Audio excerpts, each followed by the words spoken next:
আরে গ্রামবাসীরা দেখো রে, দেখো আজ ওর ছেলের জন্মদিন, আর এই গরিব নিজের ছেলের জন্মদিনেও আবর্জনা কুড়াচ্ছে রে।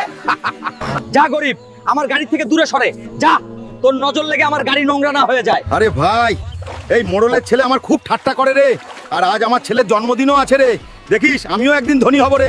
আরে ম্যাডাম, আমার এই কেকটা চাই রে। এই কেকটার দাম কত রে? আরে গরিব, তোর কেক কেনার অওকাত নেই রে, তোর অওকাত তো এখানে ঘর মোছার মতো রে। আরে ম্যাডাম রে, আজ গরিব বলে কেক দিলি না রে, দেখিস একদিন আমি তোর পুরো কেকের শোরুম কিনে নেবো রে।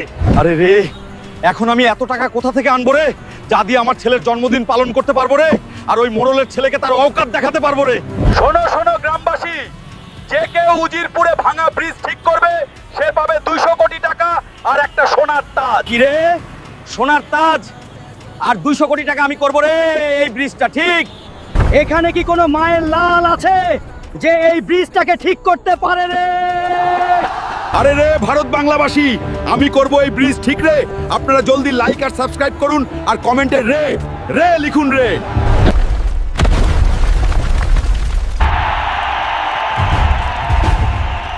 আরে ম্যাডাম, তুই আমার ঠাট্টা করেছিলি, এই নে সোনার তাজ আর 200 কোটি টাকা, আর বেরিয়ে যায় এখান থেকে। সরি স্যার, আমাকে মাফ করে দিন। আরে মোড়লের ছেলে, সেদিন তুই আমার ঠাট্টা করেছিলি, আজ সবাই দেখছে কে আসল শক্তিশালী।